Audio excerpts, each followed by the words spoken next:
여러분들에게 아마 큰 영향을 끼쳤던 선생님들이 각자가 있을 거예요. 저는 제가 목사니까 제가 목회자가 되기까지 있었던 영적인 스승들이 있습니다. 제가 여러분들에게 저의 어떤 진솔한 인생들을 이야기하면서 언급했던 분들이기도 합니다. 사실 저는 아주 시골 깡촌 후미진 곳에서 자라서 뭐가 뭔지도 모르는 정말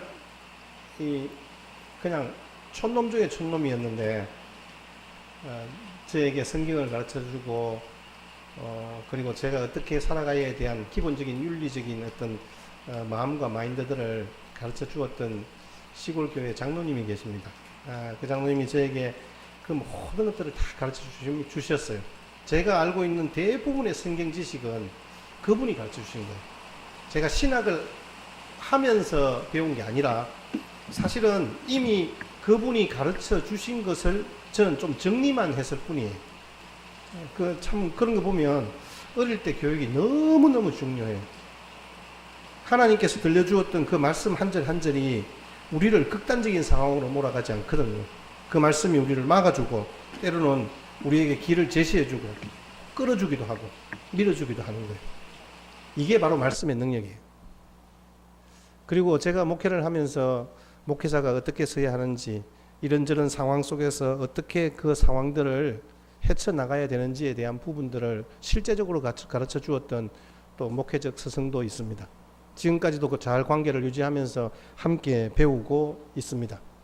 그리고 어떤 지식적인 모습과 우리의 어떤 마인드, 목회자로서의 마인드를 어떻게 가지고 살아가야 할까에 대한 부분들을 가르쳐 주셨던 인물은 거창고등학교의 전영찬 교장 선생님, 그리고 우리 가나안 농문학교의 김용기 장로님.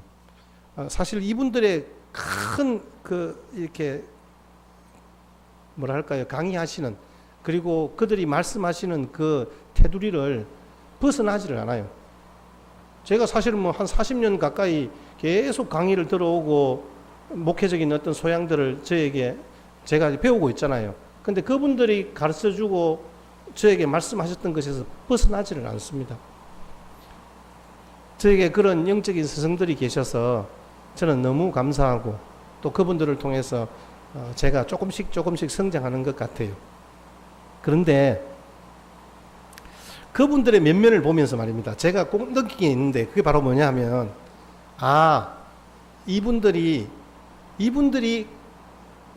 스승으로 영적인 스승으로 생각하는 딱 한 사람, 공통적인 분이 계시더라고요.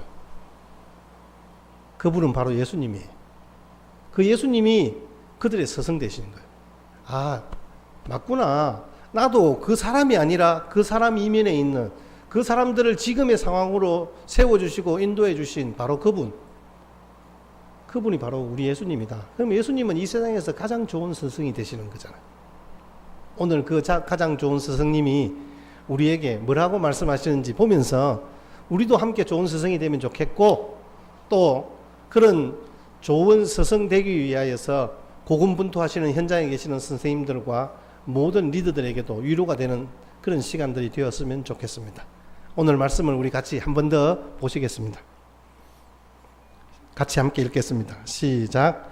예수께서 나오사 큰 무리를 보시고 목자 없는 양 같음으로 인하여 불쌍히 여기사 이에 여러 가지로 가르치시더라. 아멘.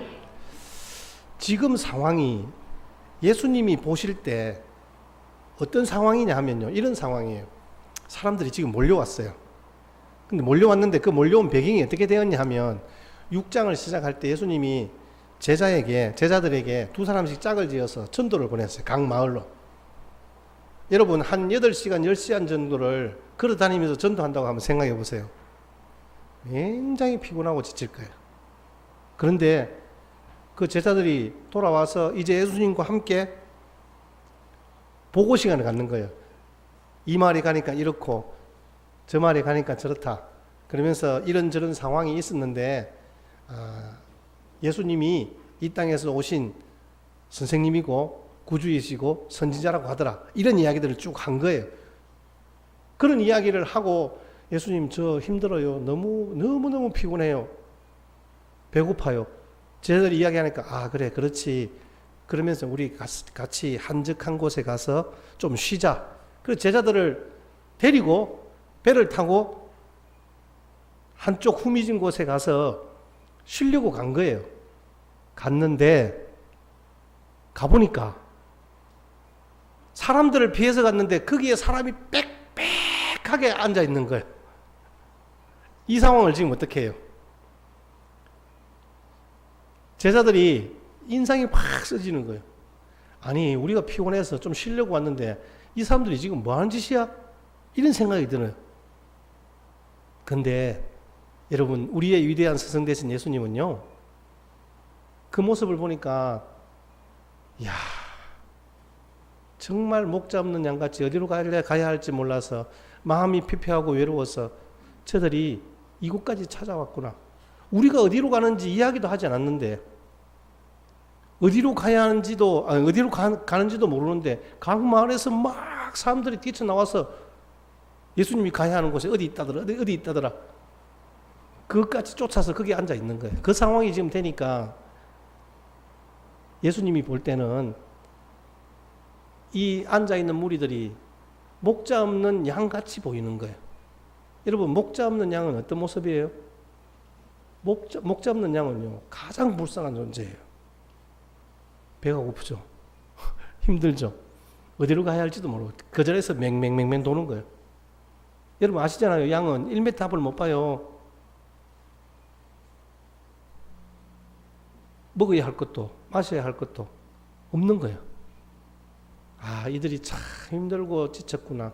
이들이 목자를 찾아 헤매는 그런 길 잃은 양 같구나. 그렇게 예수님이 생각한 거예요. 그래서 그들에게 필요한 것이 무엇인지 그들의 필요를 채워주고 그들과 함께하는 예수님의 마음을 엿볼 수 있는 거예요. 예수님은 여기에서 그 무리들을 보시면서 귀찮아하거나 아니면 이 사람들을 보면서 지금은 때가 아니다. 그게 아니에요. 바로 그때 그 시간에 그들에게 필요한 것들을 예수님이 공급해 주시는 거예요. 예수님은 그래서 좋은 스승인 거예요. 여러분 좋은 스승은요 예수님의 마음으로 영혼을 보는 거예요. 좋은 교사들은 예수님의 마음으로 그 어린 영혼들을 양육하는 거예요. 여러분 팔레스틴 지방에서 목축업을 하는 모습을 보면 양은 목자가 모든 것들을 다 책임을 져요. 먹을 것도 책임지고 마실 것도 책임지고 어디로 가야 하는지도 책임지고. 근데 이들이 목자가 없다 생각해 보세요. 그들이 지금 자야 할 곳도 모르고 보호자가 없으니까 두려움이 오돌오돌 떠는 거예요. 그런데 예수님이 사랑의 음성으로 그들을 오라고 부르는 거예요. 예수님께서 그들을 맞이해 주는 거예요. 두려움에 사로잡힌 그들을 위로해 주는 거예요. 그들의 아픈 마음들, 참 힘든 마음들, 그 사정 하나하나를 헤아려 주시고 위로해 주시고 찾아온 병자들은 고쳐주시고 배고픈 자들에게 먹을 것을 공급해 주시는 거예요. 예수님의 마음이 그렇습니다. 예수님은 그런 긍휼의 마음으로 그 무리들의 상처와 절망을 정확히 아시고 해결해 주신 분이에요. 여러분 이 시대가 그렇잖아요. 우리 이 시대가 목자 없는 양자처럼 두려움에 사로잡힌 세대들이 살아가잖아요. 지금 우리 아이들이 난폭해졌다. 우리 아이들이 말을 안 듣는다. 그럴까요? 어떻게 해야 할지를 몰라서 그런 거잖아요. 무엇이 옳은 건지를 모르잖아요. 만약 아이들이 엄마가 이야기하는 것들, 아빠가 이야기하는 것, 선생님이 이야기하는 것, 그게 전부라고 살았는데 몇 년 살아보니까 그게 아닌 거죠. 어린 마음에도. 그러니까 진정으로 자기들이 붙잡고 살아가야 할 것이 무엇인지 모르는 거예요. 한 발자국 앞을 못 보는 길 잃은 목자 없는 양 같음에 우리의 다음 세대들도 헤매이고 있잖아요. 그들이 양처럼 줄이고 목마르고 결핍된 그들의 마음을 누가 채워줄 수 있겠습니까?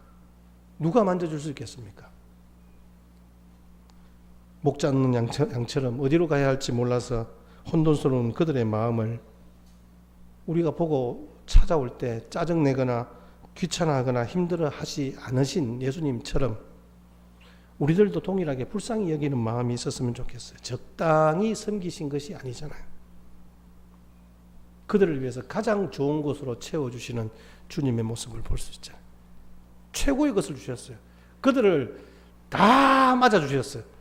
그들에게 하늘 보화를 안겨주시면서 천국 복음을 전해주시고 그들에게 그들의 배고픔을 나중에 오병이어의 기적으로 채워주시는 역사를 우리 보잖아요. 목자를 잃고 두려움에 오돌오돌 떠는 그들의 양 같은 모습을 안고 그들을 위해서 기도해주고 위로해주는 예수님의 모습, 이게 바로 우리가 지금 우리 교회가 감당해야 할 몫인 거예요. 이 시대를 향하여서. 이러한 예수님의 사랑과 섬김으로 사랑하는 우리 교사들이 우리 교회에도 있습니다. 영혼들을 돌아보며 애쓰는 목회자들이 있습니다. 교회 곳곳에서 리더로 섬기는 모든 이들이 이렇게 예수님의 마음과 사랑으로 섬기고 있는 주인공들입니다.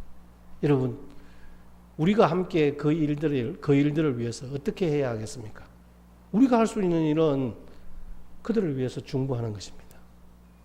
그들이 주님이 주신 사명을 잘 감당할 수 있도록 여러분 기도해 주셔야 되는 겁니다. 제가 설교 준비를 하면서 이전에 보았던 영상이긴 하지만 여러분 헬렌 켈러를 아시죠? 헬렌 켈러는 삼중고를 가진 중증 장애인이었습니다. 보지도 듣지도 말하지도 못하는. 여러분 보지도 듣지도 말하지도 못한다. 이건 어떻게 해야 돼? 이건 정말 어떻게 할 수가 없는 거잖아요. 가르친다? 말이 안 되는 이야기. 근데 여러분 이 헬렌 켈러가 있기 위해서 45년을 그의 보모로 가정교사로 함께 일생을 헌신했던 앤 슬리반, 리틀 앤이라고 불리는 앤 슬리반이 있었기 때문에 가능합니다. 근데 이 앤 슬리반은 사실은 헬렌 켈러와 같이 눈이 보이지 않는 맹아였어요. 정신분열증 증세가 있어서 정신병원에 감금되었습니다. 근데 그때 그의 옆에서 노 간호사 로라가 그에게 이야기를 합니다. 그것을 붙잡고 그곳에 182일 동안 있으면서 계속해서 이야기하는 것이 나는 너를 사랑한다. 반드시 하나님께서 너를 위해서 너를 위한 하나님의 뜻이 있다. 그렇게 이야기해 주었어요. 속삭여 주었어요. 오늘 목자 되신 예수님이 그 사랑의 음성으로 불러주시듯이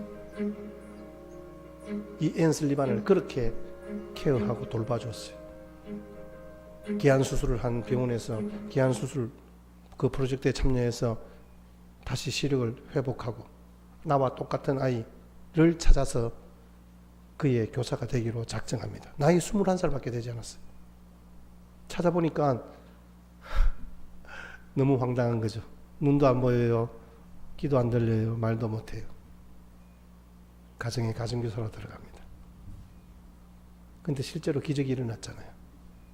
이 헬렌 켈러라는 이 아이를 거의 45년 동안 같이 돌봤어요. 75세 될 때까지.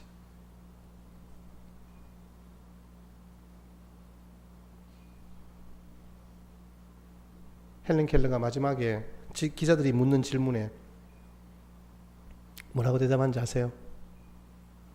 기적이 있음을 믿으십니까? 이렇게 물으니까 기적이 없다면 기적이라는 말도 없겠지요.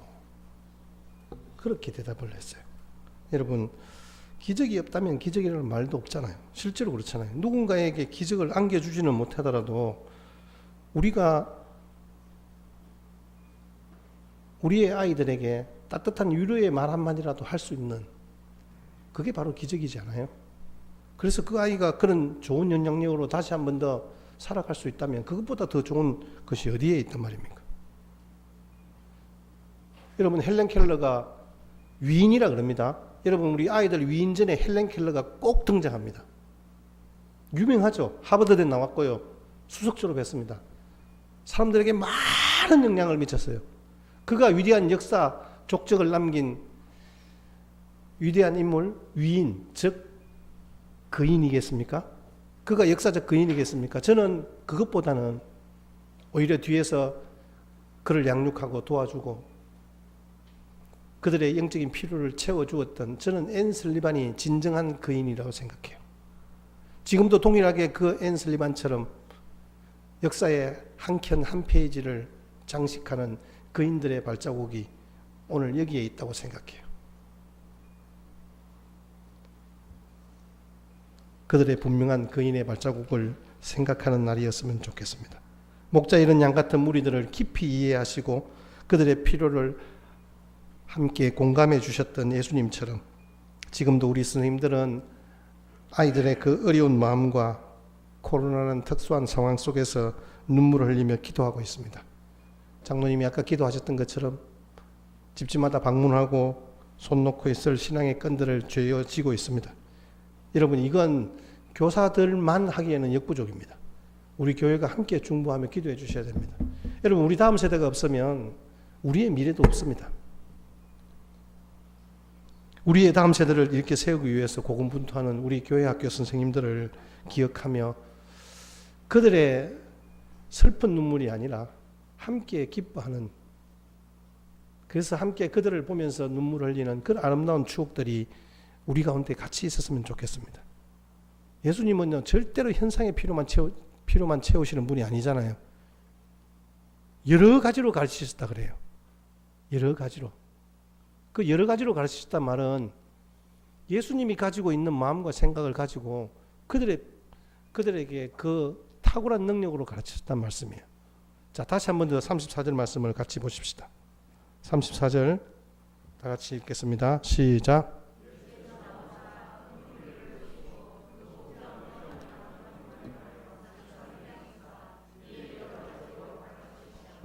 아멘. 예수님께서 두려움을 없애주기 위해서 하나님이 얼마나 그들을 사랑하시는지, 그래서 그들을 어떻게 보호하시는지 가르쳐 주셨어요. 내가 너를 사랑한다.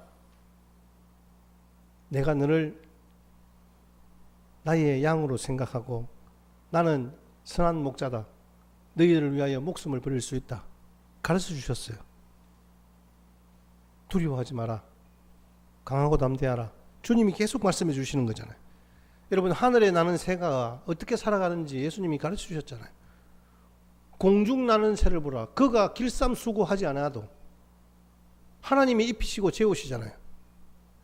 그러한 역사들을 예수님이 말씀하시면서 그들에게 필요한 것들을 공급하시고 때로는 기적으로 때로는 일상으로 함께 하시는 주님의 모습을 그들에게 보여주셨어요.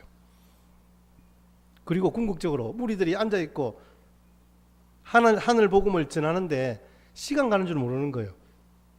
해가 뉘엿뉘엿 넘어가고 있는데 그때서야 배에서 꼬르륵 소리가 납니다. 아, 우리 점심도 안 먹었지. 벌써 저녁 때가 되었네. 어떻게 하지? 어떻게 하면 좋을까요? 식당이 있습니까? 준비된 음식이 있습니까? 그 빈들레에서 어떻게 한단 말입니까? 예수님께서 작은 아이의 물고기 2마리와 떡 5개로 5,000명을 먹이는, 여자와 아이들을 포함해서 2만 명 이상의 아이들을 먹이는 그러한 기적의 역사를 통하여서 그들에게 필요를 채우시는 거예요. 그것뿐만이 아니라 그들이 이 일들을 통하여서 궁극적으로 어떻게 살아가야 하는지를 분명히 말씀하시는 거예요. 너희는 먼저 그의 나라와 그의 의를 구하라. 그리하면 이 모든 것을 너희에게 더하시리라는 약속의 말씀이 그 자리에서 선포되어지는 거죠. 그들의 삶의 목표가 무엇인지 분명히 가르쳐 주시는 거예요. 여러분, 우리 가르친다 할 때 가르치는 것을 교육이라고 그러잖아요. 그래서 우리 선생님들이 같이 속해 있는 우리 재직회 기관을 교육위원회라 부릅니다. 예수님께서도 가르치는 사역을 하셨어요. 그게 교회에서 가장 중요한 사역이다라고 말씀하셨어요. 복음서에는 그 일들이 계속 천명되어 있습니다. 특별히 우리 마태복음 4장 23절을 같이 보실까요? 교회의 3대 사명하면 바로 이 말씀을 이야기합니다. 시작. 예수께서 온 갈릴리에 두루 다니사 그들의 회당에서 가르치시며 천국 복음을 전파하시며 백성 중에 모든 병과 모든 약한 것을 고치시리. 가르치시고 복음 전파하고 병과 약한 것을 고치시는, 이게 교회의 3대 사명입니다. 예수님이 우리에게 말씀하신 것입니다. 예수님이야말로 스승 중에 스승이시잖아요. 예수님 보고 스승님, 선생님, 랍비여 이렇게 부릅니다. 예수님도 맞다. 요한복음 13장 13절 말씀에 너희가 나를 선생이라 하는데 그래 맞다. 내가 그러하다. 그래서 선생 대신 예수님이 제자들을 양육하는데 무엇으로 양육하셨습니까? 말씀으로 양육하시는. 스승 대신 예수님은 무리들의 목자 없는 양 같은 모습을 보시고 그들의 가야 할 길을 분명하게 가르쳐 주십니다. 무엇으로? 말씀으로. 여러분, 말씀은 인생의 나침반과 같습니다. 나침반 여러분 혹시 보신 적 있죠? 나침반 사용하신 적이 있습니까? 저는 군대에서 하사관 교육을 받으면서 오지에 떨어뜨려 놓고 어느 방향, 북동쪽 방향, 경도, 위도 딱 가르쳐주고 그 지점으로 찾아오라는 거예요. 여러분, 그때에 필요한 것들이 나침반입니다. 지도만 보고서는 알 수가 없어요. 왜냐하면 방향을 모르면 찾을 수가 없어요. 근데 나침반을 보면요, 그게 딱 그 가리키는 방향이 있어요. 그 길 따라가면 분명히 있어요. 우리 눈으로 볼 때 산 등성이를 타고 간다 생각하지만 나는 어느 데 골짜기로 가고 있어요. 그러면 안 돼요. 방향을 보고 가야 돼요. 그 방향을 가르쳐 주는 것이, 우리 인생의 방향을 가르쳐 주는 것이 나침반입니다. 그 나침반 같은 말씀입니다. 말씀을 볼 때 우리가 어느 방향으로 가야 할지 우리에게 가르쳐 주는 거예요. 그 길로 가면요, 길이 있습니다. 그 길로 가면 우리가 도착해야 할 도착 지점이 바로 거기에 있는 거예요. 여러분의 가는 길을 밝히 보여주실 것입니다. 시편 119편 105절 말씀에 주의 말씀은 내 발의 등이요 내 길의 빛이다라고 말씀하시잖아요. 주님의 말씀은 내 발의 등이요 내 길의 빛입니다. 내가 가야 하는 길, 깜깜한 시골길을 가다 보면요, 갑자기 자동차 헤드라이트가 팍 나가면 아무것도 보이지 않습니다. 근데 괜찮아, 그냥 가면 돼. 가다가는 여지없이 고랑에 빠지고 맙니다. 사고가 날 수밖에 없어요. 여러분, 가까이 김해공항이 있어요. 이 공항에서 가장 중요한 곳이 어디입니까? 어제 제가 신방 가서 물으니까, 그 어르신에게 물으니까, 아이고, 활주로가 중요하죠. 비행기가 중요하죠. 예, 중요하죠. 진짜 중요한 거 있잖아요. 조종사가 있어야 되잖아요. 중요하죠. 근데 진짜 중요한 것은 어디예요? 관제탑이에요, 관제탑. 비행기 떠라 내려라 이것들을 통제해주고 지금 상황이 어떻다 이야기해주지 않으면요, 아수라장이 되는 거예요. 말 그대로 공항 자체가 마비가 되는 것도 모자라서 완전히 사고투성이가 될 거예요. 그곳에서 어떻게 해야 할지를 가르쳐 주는 거잖아요. 지금 내려야 할 것과 아니면 선회하면서 대기해야 될 것들을 이야기해 주는 거잖아요. 여러분, 말씀이 우리에게 지금 내려야 할 것과 우리가 기다리라고 말씀하시는 그 하나님의 말씀을 때로는 볼 수가 있어요. 그런데 왜 기다리라 할까요? 안 기다리면 사고 나거든요. 그래서 우리 보고 기다리라는 거잖아요. 내 생각에는 빨리 내리고 싶죠. 여러분, 우리 비행기 타고 막 지연되고 이러면, 연착되면 짜증나잖아요. 근데 우리가 기장 보고 무조건 빨리 가자고 그렇게 이야기하면 어떻게 되겠습니까? 그럴 수가 없는 거잖아요. 말씀 사역을 맡은 목회자들, 교사들, 리더들의 역할이 너무 중요합니다. 어떻게 이 사명을 잘 감당할 수 있을까요? 예수님은 말씀을 잘 가르치되 행함으로 먼저 본을 보여주셨잖아요.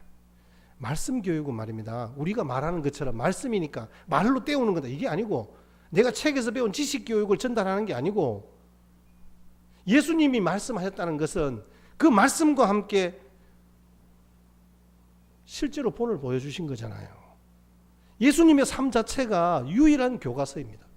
우리가 이 부분들을 이야기할 때 가장 먼저 언급하는 것이 바로 마지막 예수님이 십자가에 못 박히시기 전에 제자들을 불러놓고 최후의 만찬을 합니다. 그 마지막 저녁 식사를 마치고 제자들에게 앉으라고 이야기하고, 당신은 세숫대야를 가져와서 거기에서 제자들의 발을 씻기는 거예요. 여러분, 예수님께서 보여주신 겸손과 섬김의 모습을 우리가 볼 수 있죠. 그런데 제자들이 볼 때는 어때요? 이게 뭔 일? 이런 황당한 일이 왜 그러지? 굳이 그럴 이유가 없는데 그럴 필요가 있나? 라고 했었을 때 예수님께서 제자들에게 분명히 이야기하셨어요. 요한복음 13장 14절 15절 말씀에 다 같이 함께 읽겠습니다. 시작. 내가 주와 또는 선생이 되어 너희 발을 씻겼으니 너희도 서로 발을 씻어 주는 것이 옳으니라. 내가 너희에게 행한 것 같이 행하게 하려 하여 본을 보였노라. 아멘. 예수님은 제자들에게 단순히 말로만 지식 전달한 것이 아니라 친히 발을 씻기시는 삶을 통해서 제자들에게 감동을 주고 변화를 가져오게 하고 그것을 다음 세대에 전수하게 하는 교육을 하셨습니다. 그리고 제자들에게 당신이 하신 것처럼 제자들도 다른 사람을 그렇게 섬기라고 이야기하는 거예요. 다시 한번 보여주십시오. 나와 같이 내가 지금 너희들의 발을 씻은 것 같이 너희들도 다른 사람의 발을 씻어주라. 내가 이렇게 행한 것 같이 너희도 그렇게 행하며 살아가기를 원한다. 여러분, 우리들이 살아가야 하는 것이 무엇입니까? 살아가야 하는 뭐랄까요? 인생의 큰 우리가 지켜야 할 이 교회에서 우리가 성도로서 하나님의 자녀로서 견지해야 될 것이 무엇입니까? 예수님처럼 사는 거잖아요. 예수님이 어떻게 사셨습니까?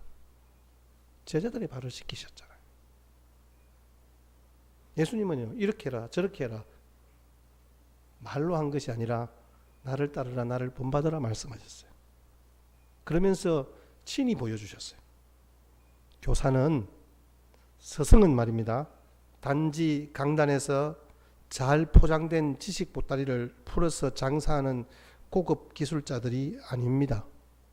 우리가 사명감을 가지고 사람 세우는 그 수고의 가치를 감당한다면 이 스승처럼 보람된 일이 또 어디 있겠습니까? 제가 이 이야기를 다른 교회 가서 꼭 합니다. 제가 헌신 예배를 하거나 하면 이 이야기를 꼭 합니다. 그리고 우리 교사들에게 제가 강의할 때마다 하는 이야기입니다. 예수님처럼 우리가 살아가지 않으면 우리는 이 땅을 변화시킬 수 없어요.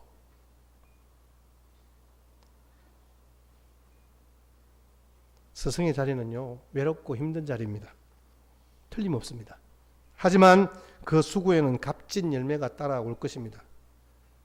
이 자리에서 수고하고 애쓰는 교사 여러분, 또 혹은 우리 목장에서 목자로 리드하시는 여러분, 참 여러분 수고하고 애쓰시는 것 잘합니다. 외롭고 힘든 자리임에도 틀림없습니다. 하지만 분명히 하나님께서 그 영혼들이 자라나게 하시고 하나님의 그 은혜의 역사가 우리 목장의 모든 식구들과 우리 아이들에게 부어진 바 되어서 하나님의 교회가 든든히 세워지는 일에 여러분들이 남기는 그인들의 발자국이 하나님이 보시기에 위대한 흔적이 될 줄 믿습니다.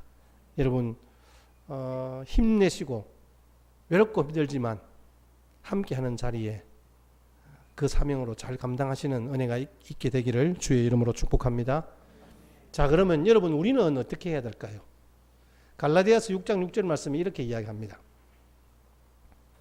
같이 함께 읽겠습니다. 가르침을 받는 자는 말씀을 가르치는 자와 모든 좋은 것을 함께 하라. 시작. 가르침을 받는 자는 말씀을 가르치는 자와 모든 좋은 것을. 참, 이 말이 말씀만 보면 좀 오해하기 딱 좋은 말이에요. 여러분, 교육은 말입니다, 가르치는 사람만 잘해서는 안 된다는 거예요. 가르침을 받는 사람도 잘해야 합니다. 말씀을 배우는 사람은요, 가르치는 사람을 존경하고 가르치는 사람과 좋은 것을 함께 해야 합니다. 여러분, 우리가 지금 이만큼 자랐어요. 제가 이만큼 어른이 되었어요.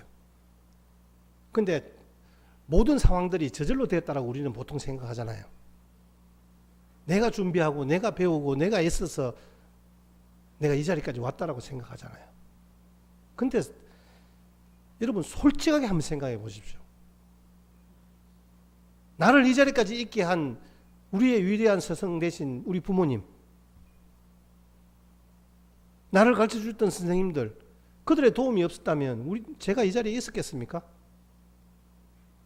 그래서 우리는 그 가르치는 자와 좋은 것을 함께 해야 된다는 거예요.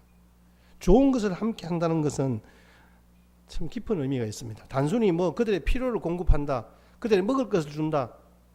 이런 의미보다는 그 사역에 함께 동참하고 그 사역의 의미들을 함께 이해하고 동행하는 거예요. 동행. 동행은 뭐예요? 같이 함께 가는 거잖아요. 엘리사가 엘리야를 따라서 끝까지 함께 했습니다. 그의 삶을 배우고 그의 생각을 담게 되었습니다. 에녹도 365년 동안 하나님과 동행하면서 살았습니다. 동행이란 말입니다. 하나님만을 생각하고 하나님과 함께 일을 하고 한 마음이 되어 살아가는 것을 두고 말씀합니다. 아버지와 아들과 같은 관계죠. 평생 아들은 아버지의 이 그림자를 보면서 따라가잖아요. 모세와 여호수아, 바울과 디모데, 스승과 제자인 동시에 사실은 아버지와 아들 같은 존재예요. 그런 관계예요. 이거는 제자가 스승을 섬겨야 된다, 충성해야 된다 이런 의미보다는 신령한 것들을 주고받는 관계죠. 이건 말하지 않아도 알아가는 관계. 서로의 필요를 채워주기도 하지만 함께 공감하고 이해하는 거죠. 사도 바울이 자기의 아들 같은 디모데에게 이렇게 이야기합니다. 다른 사람에게는 이렇게 이야기 안 했는데 디모데에게만은 이런 이야기를 했어요. 자, 같이 함께 보겠습니다. 디모데전서 5장 17절 시작. 잘 다스리는 장로들은 배나 존경할 자로 알되 말씀과 가르침에 수고하는 이들에게는 더욱 그리할지. 디모데야, 니 잘 봐라. 잘 다스리는 장로들은 배나 존경할 자로 알되. 이게 장로는 목회자를 두고 이야기합니다. 디모데를 두고 이야기합니다. 배나 존경할 자로 알되 말씀과 가르침에 수고하는 이들에게는 더욱 그리할 것이다. 네가 교회를 세우고 섬기면서 기억해야 할 것은 이렇게 말씀과 가르침에 수고하는 이들에게 배나 존경할 수 있었으면 좋겠다. 여러분, 가르치는 자들에게 존경과 존중으로 대하십시오. 존중하고 존경하지 못하면 배우는 것에 의미가 없습니다. 좋은 말 많이 하네, 말 잘하네, 이것 아무 의미 없잖아요. 실제로 예수님께서 제자들에게 여러 가지로 말씀하셨어요. 오늘 말씀처럼 여러 가지로 탁월하게 말씀하셨는데 좋은 방법과 가르치는 기술로 제자들에게 이야기한 것으로 끝이 났다면 제자들은 아마 우리 예수님 말 잘하셨는데 말빨 좋은데 이렇게 이야기하실 수도 있어요. 근데 제자들이 온 마음과 인격으로 예수님을 받아들였잖아요. 그것은 이 예수님에 대한 존경과 존중을 담았기 때문에 그런 거예요. 여러분, 우리의 변화가 있기 위해서는 우리가 그 가르치는 자들과 함께 존경하고 존중하는 자리에 서야 합니다. 유대인의 탈무드에 이런 내용이 있습니다. 아버지와 아들이 물에 빠졌으면 누구 먼저 건질까?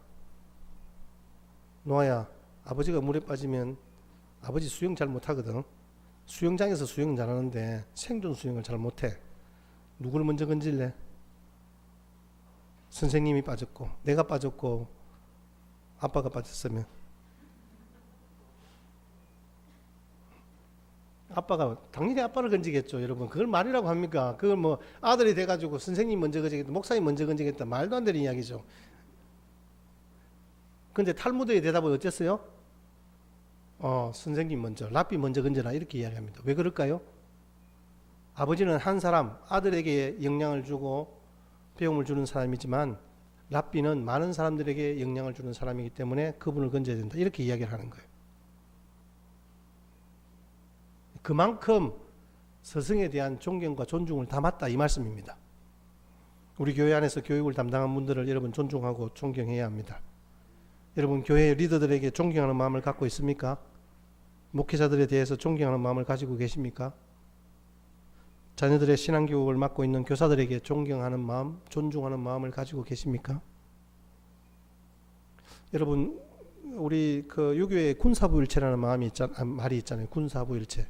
우리 사실 중학교 때도 많이 배웠는데 요즘은 그런 이야기 하면 이야, 참 진짜 라떼네, 이렇게 우리 아이들은 이야기할 거예요. 군사부일체. 대통령이나 선생님이나 부모님이나 같은 거다, 이 말이잖아요. 지금 말로 하면. 스승의 은혜도 부모의 은혜도 저버려서는 안 된다고 가르칩니다. 존경하는 마음뿐 아니라 모든 좋은 것을 함께 하라는 말씀처럼 여러분 가르치는 자들을 위해서 여러분 존경하고 존중하십시오. 그래서 좋은 것들을 함께 하십시오. 좋은 것들을 함께 하는 게 좋은 선물 주라 이 말이 아니잖아요. 같이 함께 국밥 한 그릇 먹으면 어떻습니까? 커피 한 잔이면 어떻습니까? 카드 한 장, 꽃 한 송이면 어떻습니까? 여러분 우리의 마음이 그렇게 표현되어질 수만 있다면 지금도 위대한 역사를 기록하고 있는 그 위대한 스승 되신 예수님을 따라 오늘도 그인의 발자국, 그 흔적을 남기고 있는 그들에게 위로가 될 줄로 믿습니다. 여러분 제 입으로 이런 이야기 하는 것은 참 좀 그렇지만 여러분 가르치는 자들과 관계를 잘 유지하시기 바랍니다. 특히 목회자와 관계를 잘 유지하시기 바랍니다. 왜냐하면요, 목회자는 말씀을 가르치는 자이기 때문에 그렇습니다. 다른 이유 때문에 그런 것이 아닙니다. 모든 좋은 것을 함께 하시기 바랍니다. 왜냐하면 그것은 첫째로 하나님의 명령이고 둘째는 여러분에게 복이 되기 때문에 그렇습니다. 저는 다른 것은 몰라도 주일 오전 예배만큼은 순수하게 제가 직접 원고를 작성합니다. 제가 직접 밥을 짓습니다. 여러분 이 밥이 여러분들에게 혹 설익은 밥이 되기도 하고 혹은 꼬도밥이 되기도 하고 그렇지만 말입니다. 엄마가 해준 거예요. 엄마가 해준 거. 우리 아이들이 자기 엄마 밥을 먹고 싶어요. 엄마가 요리를 잘해서 그건 아니에요. 분명한 것은 그건 아니에요. 여러분 집에서 어머니가 해주는 밥을 먹으면요 아이들이 건강해요. 여러분들도 그게 바로 함께 하는 거예요. 그래서 저와 여러분들이 그런 동행의 관계를 같이 유지해 갔으면 좋겠어요.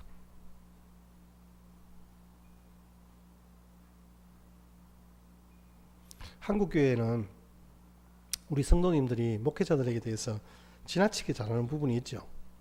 목사님들도 너무 그게 참 당연하다고 생각하는 경향이 있는데 그게 지금 한국교회를 사실 어렵게 한 원인이 되기도 합니다.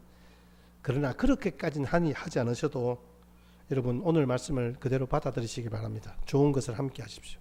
여러분들과 함께하는 리더들을 존중하십시오. 교사들에게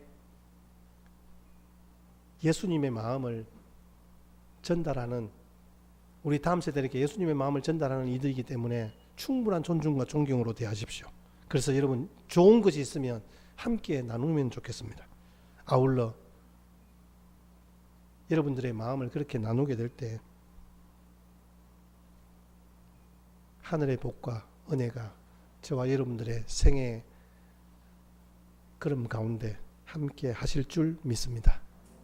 우리 교인이 두 종류의 교인이 있대요. 목사님이 그러시는데 제가 이거는 유튜브상에 제가 설교를 들으면서 목사님이 기도하는 교인이 있고요. 목사님을 위해서 기도하는 교인이 있대요. 여러분 목사님을 위해서 여러분 기도해 주시는 그런 교인들이 되었으면 좋겠습니다. 목사가 기도하는 교인은 어떤 교인일까요? 목사가 기도하는 교인은요, 뭐 아프기 때문에 힘들기 때문에 이런 것보다는 기도한다는 그 말의 의미를 여러분 아시잖아요. 아이고 참 마음이 힘들게 하는 그런 어떤 이 존재가 되어서는 안 되잖아요. 여러분들이 저를 위해서 넉넉한 마음으로 기도해 주시면 말씀을 가르치는 일에 함께하는 일에 전심전력하고 깊은 영향력을 그렇게 끼쳐가는 은혜가 있게 될 줄 믿습니다. 여러분 우리의 영혼이 잘됨 같이 우리 평생의 모든 일이 형통하고 강건하게 되는 복을 받기 위해 말씀을 가르치는 자와 모든 좋은 것을 함께 열심히 심는 여러분이 되시기를 주의 이름으로 축복합니다. 우리 찬송가 453장